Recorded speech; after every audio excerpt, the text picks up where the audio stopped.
Charlie Munger once said, the first $100,000 is a bitch. A billionaire said that line. And after that, every financial advisor, YouTuber, and Reddit thread repeated it. But nobody explained why. Why is that first $100,000 so hard? And if it's really that hard, why does the rest of the money seem so easy? The answer isn't in any motivational speech, it's in math. Math is a little uncomfortable. This question matters more today than ever, because on social media, every other reel is saying, invest early, compound interest, time in the market. All true. But one thing gets hidden.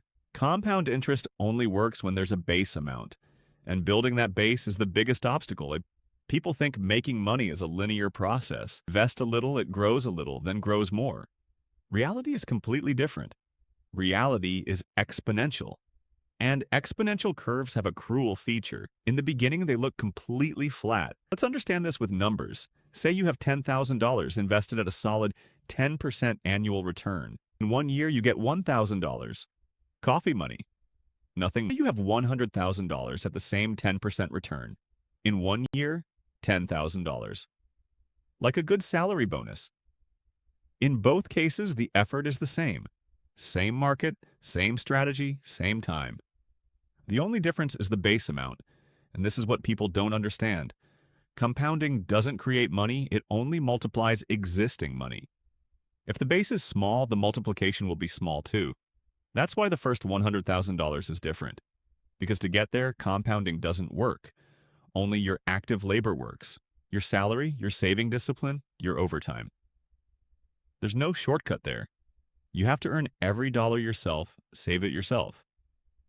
Now here's the hidden mechanism nobody talks about. Most people, when they start investing, their returns are so small that they're even less than their monthly savings. Meaning, what you save from your salary matters more than your investment growth. Earn 10% on $20,000 invested, that's $2,000 a year.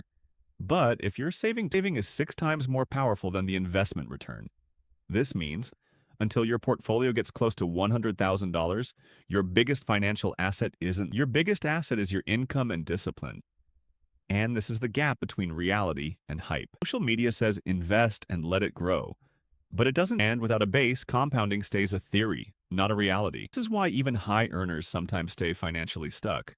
Because their lifestyle expands with their income, that base where compounding starts showing real power never gets built. Long-term implication is this.